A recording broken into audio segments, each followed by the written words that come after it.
मजहब के नाम पर कानूनी आड़ लेकर गोरख धंधा, योगी आदित्यनाथ ने चला दिया डंडा। मांस की दुकानें और बूचड़ खानों पर लगेगा ताला, सीएम योगी ने बड़ा ऐलान कर डाला। हलाल सर्टिफिकेशन पर यूपी सरकार का एक्शन फिक्स, देश भर में जबरदस्त पॉलिटिक्स।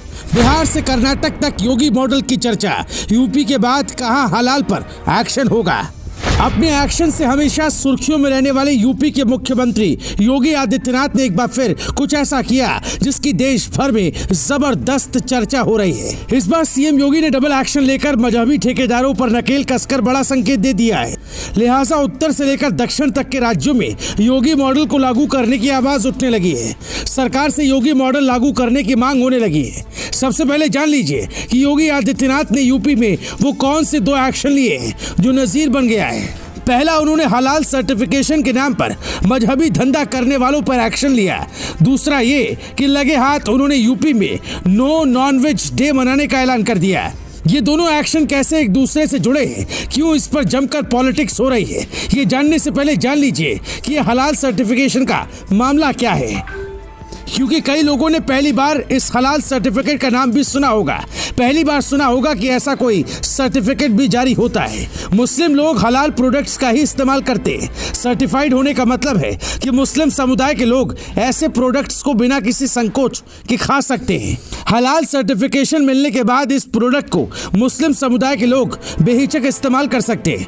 मुसलमान ये मान लेते हैं कि जिसको हलाल सर्टिफिकेट मिला हुआ है वो हलाल सामान है। भारत में पहली बार 1974 में हलाल सर्टिफिकेशन की शुरुआत हुई। भारत में हलाल सर्टिफिकेशन के लिए कोई सरकारी संस्था नहीं है। कई प्राइवेट कंपनियां और संस्थाएं ऐसे सर्टिफिकेशन को जारी करती हैं।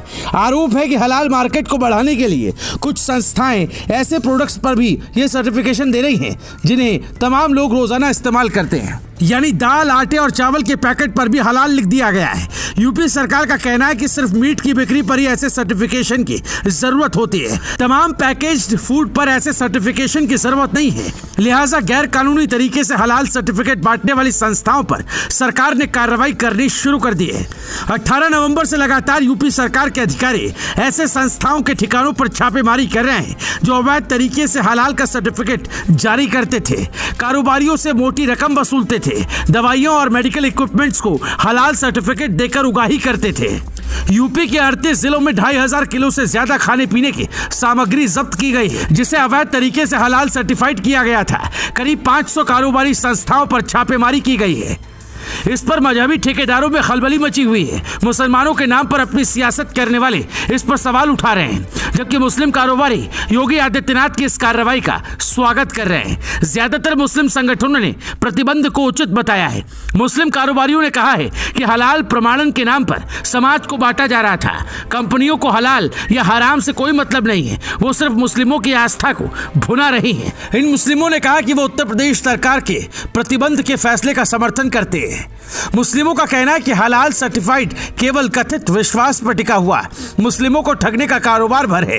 इससे मुस्लिमों को गुमराह किया जा रहा है। मुस्लिम महासभा का मानना है कि 49 साल से मुस्लिमों को हलाल सर्टिफिकेशन के नाम पर जो प्रोडक्ट्स बेचे गए हैं उसके नाम पर ठगा गया है। यूपी सरकार के एक्शन के बाद अब देश के अलग अलग राज्यों में इस पर रोक लगाने की मांग की गई है। बिहार में केंद्रीय मंत्री गिरिराज सिंह ने नीतीश सरकार को चिट्ठी लिखकर हलाल सर्टिफिकेशन पर कार्रवाई की मांग की है। कर्नाटक में भी इसको लेकर आवाजें उठने लगी हैं। खुद मुस्लिम समुदाय के कारोबारी ही ये मांग करने लगे हैं। हलाल पर एक्शन का देश भर से समर्थन के बीच योगी आदित्यनाथ ने एक और बड़ी घोषणा कर दी है।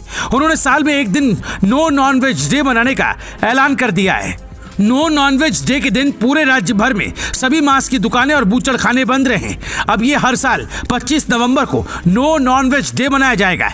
इसी दिन साधु टीएल वासवानी की जयंती है और नो नॉनवेज डे के रूप में घोषित कर योगी आदित्यनाथ ने एक बड़ा मास्टर स्ट्रोक भी चला है। आपको बता दें कि इससे पहले सावन के महीने में यूपी में मांस की दुकानों की बंदी का ऐलान किया गया था। Bureau report, news live TV.